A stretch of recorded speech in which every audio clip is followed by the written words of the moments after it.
Ayan mga kapanyero, palakad-lakad tayo ngayon. Kung makikita nyo mga kapanyero, kung ano yung truck na lumiliko. Ayan o. Ay, meron pala tayo rito mga kapanyero. Nandir tayo. Sundan natin kung nasan yun.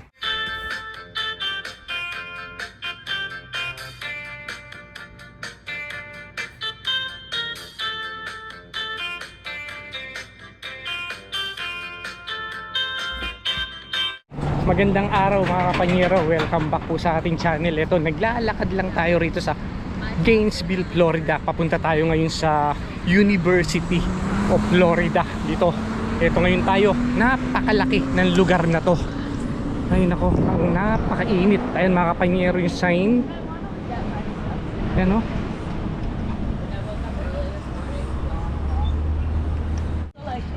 Kaya nandito tayo ngayon mga kapanyero sa university. Mag-i-inquire tayo ng mga course, mag-i-inquire tayo, magtatanong-tanong tayo kung ano ba yung mga pwede nating i-enroll dito. Dahil nga ang visa ko ngayon mga kapanyero is hindi naman siya B1, B2 na tinatawag na visitors visa.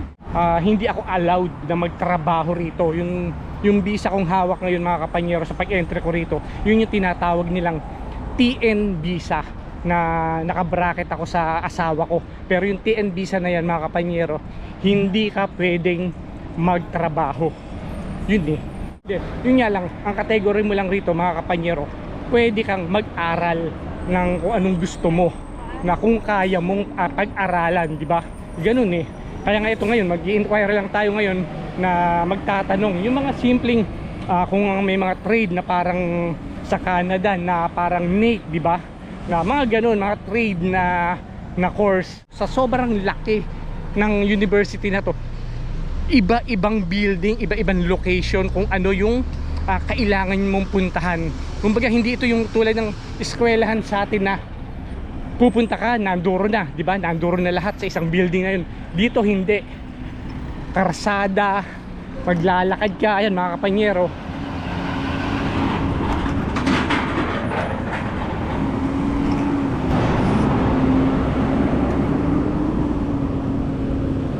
Maglalakad tayo sa napakalayo pang building para lang makapag-inquire tayo.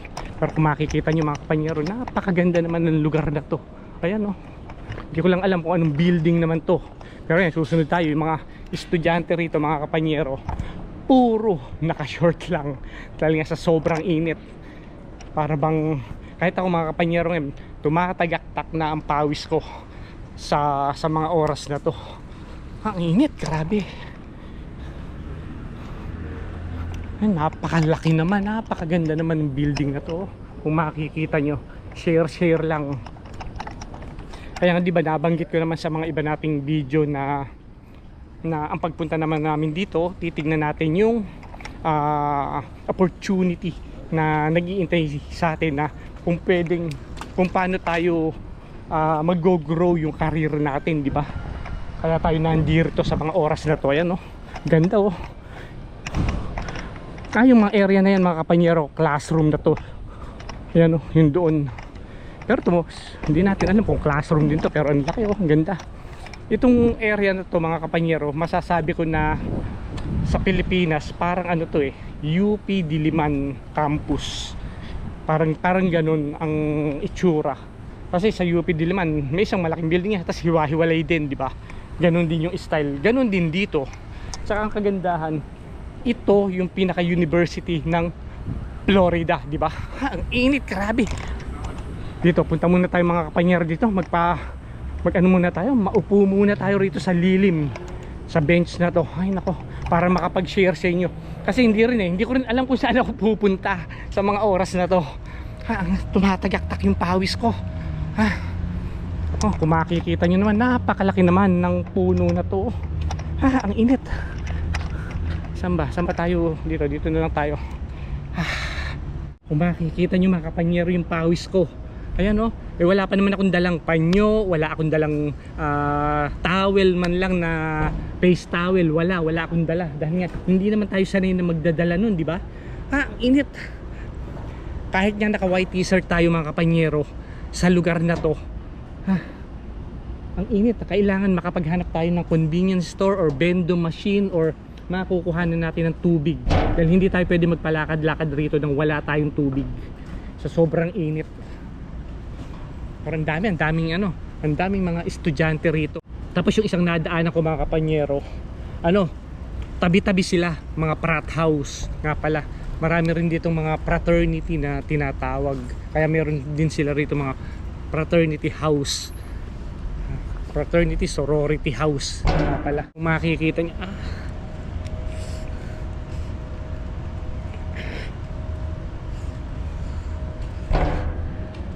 Kaya kung bago ka lang sa ating channel mga kapanyero, huwag nyo naman kalimutan mag-subscribe. Pakipindot naman ang ating subscribe button para suporta sa ating channel. Gayon din mga kapanyero, masubaybayan nyo yung pag-explore natin dito sa Gainesville, Florida, USA. Bali dito mga kapanyero, ang pagpunta naman dito, di ba? Yung pag-grow, kung paano yung opportunity natin na lahat naman ng ma-share ko sa inyo kung paano. Kaya nga, ang isang main punta natin dito mga kapanyero, kung nurse ka sa Pilipinas o basta nurse ka, malaki ang opportunity mo na makapunta rito. Yung ganun eh. So lahat ng yung nag-a-apply dito mga kapanyero, direct hiring ang nurse. I-share ko rin yun sa inyo sa mga susunod nating video, tsaka yung mga sunod na application natin. Kahapon mga kapanyero, meron na kaming mga nakausap na mga Pilipino direct from Philippines nga pala, na yun, isa lang ang nurse sa kanila, yung babae, tapos couple or family or pamilya na silang nakarating dito na sa konting sa maikling panahon na pag-iintay lang nila ng application, ng processing, nakapunta silang pamilya rito. Kaya nagsisimula na sila magtrabaho kasi mga 6 months ago na silang nandirito. Kaya nga ito mga kapanyero, yung pagpunta rin naman natin dito, di ba, na about sa nursing opportunity na nag-iintay rito, ma-share ko rin sa inyo yung process ng step by step application. Kaya nga yan mga kapanyero, stay tuned lang kayo sa channel natin para mapagsunod-sunod ko kung paano yung ginawa ng mga ibang Pilipino rito na galing ng Pilipinas papunta rito sa Florida, USA. Yan mga kapanyero. Pero ngayon mga kapanyero, syempre ibang topic yun ang gagawin natin. Ang topic naman natin ngayon mga kapanyero, yung para sa akin naman na opportunity ko rito, di ba? Kaya nga nandito tayo ngayon sa University of Florida para mag-inquire ng mga trade na pag-aaral, dahil nga hindi kung anytime mga kapanyero makakapunta ako rito, makakapasok ako sa United States, pero hindi ako pwedeng magtrabaho, di ba? Unless kung makakakuha ko ng kahit 6 months or any vocational na course dito, yun ang magiging passes ko para makakuha naman ako ng working visa. Kahit naman kasi citizen tayo ng Canada, hindi naman, kumbaga ibang country na to, pagpasok rito na magtatrabaho ka as contract worker pa rin ang bagsak mo rito. So kailangan mo ng working permit para makapagtrabaho ka rito. Pero dahil nga sa dahil nga sa restriction ng immigration ng US dito para sa mga katulad namin, katulad ko, hindi ako pwedeng magtrabaho. Ganun eh.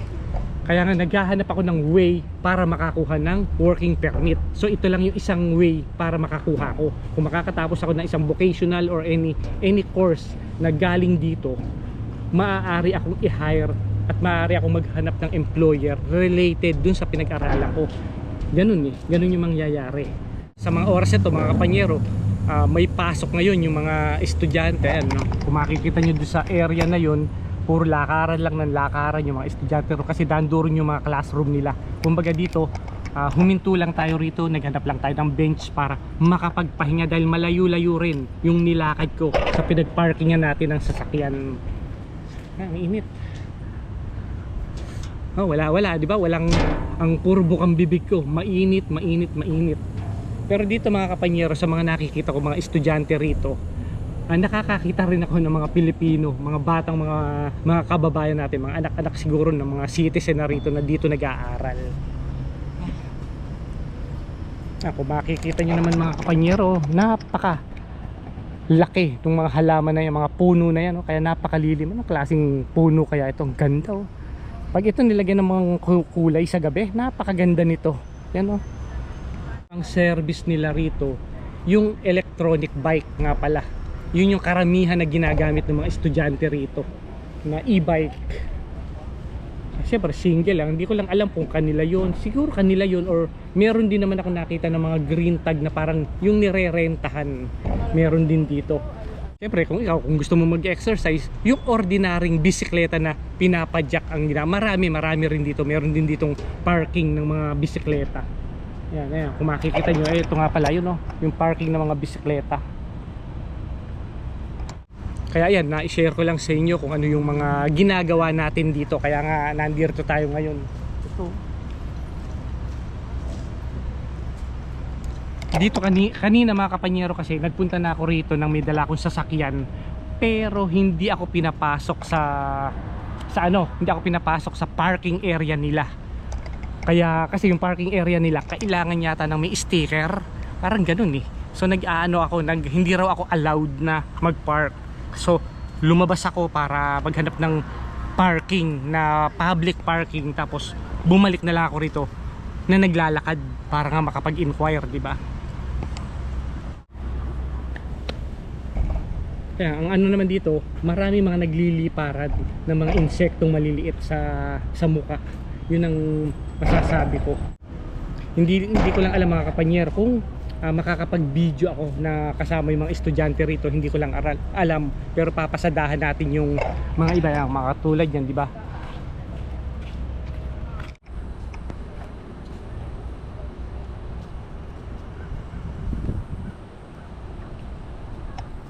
Kaya yan mga kapanyero, nagpunta nga pala tayo sa isang building. Di na ako nakapag-video kasi bawal yata. So nahihiya rin ako, ang daming estudyante na baka akalain nila kung anong video lang yung ginagawa natin, di ba? So hindi rito yung building na hinahanap ko, malayo pa raw dito. So babalik na tayo mga kapanyero doon sa sasakyan, kukunin natin yung sasakyan para makapunta tayo doon sa area na yun.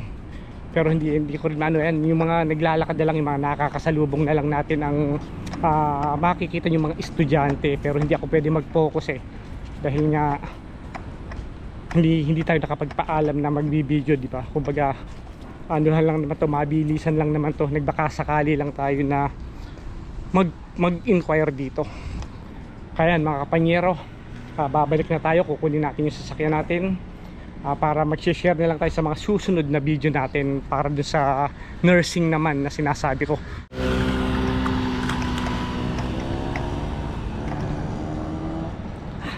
Kung makikita nyo mga kapanyero, tagaktak ang aking pawis sa tindi ng sikat ng araw dito. Pinabayaan ko na, hinayaan ko na yung kulay natin. Babalik naman yan pagbalik natin ng Edmonton, di ba? Pero ito mga kapanyero, pag-i-stay ko naman kasi dito is maximum of 10 days lang ako rito sa area na to, sa lugar na to, dahil nga kailangan natin bumalik sa Edmonton, Alberta, dahil nga may trabahong nag-iintay sa atin. Kumbaga biglaan lang naman yung pagkakakuha ko ng bakasyon na to, dahil nga importante na makapunta kami rito. Kumbaga mga kapanyero, hindi naman talaga ako yung main applicant na magpupunta rito, yung misis ko, di ba? Yun naman talaga ang talagang purpose namin sa pagpunta rito. Pero dahil nga nandito na lang din tayo, magbabaka sakali tayo na makakuha rin ng opportunity rito. Okay lang sana kung meron kaming green card dito or allowed akong mag-work, pwede ako mag-work dito. Pero yun nga, yung nasabi ko naman sa mga nauna nating mga video, nasabi ko rin naman na hindi ako allowed na magtrabaho rito. Kumbaga meron akong restriction sa immigration ng papeles ko sa pagpunta rito. Pero kapag naman nakakuha tayo ng nakapag-aral naman tayo ng trade dito, tapos nakakuha tayo ng employer, yun ang pinakamaganda na allowed kang makapagtrabaho, di ba? Kung makikita nyo, nasan tayo ngayon? Ito, Museum Road. Yan. Grabe. Naandurong pa sa mga area na yung mga kapanyero yung sasakyan natin. Malayo pa. Kung makikita nyo naman itong mga puno na ito. Ang ganda oh. Diba? Tapos mga kapanyero, yung kabila nga pala na yan, yan yung kahabaan ng road na yan. At kung makikita nyo yung mga building na yan, yan yung sinasabi ko sa inyo, fraternity house, sorority house ng mga estudyante rito. Syempre kung member ka ng fraternity yun, sorority yun, dito ang dormitory nyo. Diyan, sama-sama kayo dyan. May mga building sila na tinitirahan. Kanina kasi kayo, mga kapanyero, may isang hindi pa ako nagbibideo, may biglang lumabas, marami sila. The same yung naka-fraternity shirt sila. So nakikita ko, kung makikita nyo, nandyan sila, kahabaan na yan. Hanggang dun yan, malayo pa dun. Ang daming building, kasi nadaanan ko to nadaanan ko to kahapon, itong karsada na to. So nakikita ko nga. Tinito niya ko, baka meron tayong rito, di ba? Meron tayong ano ba to?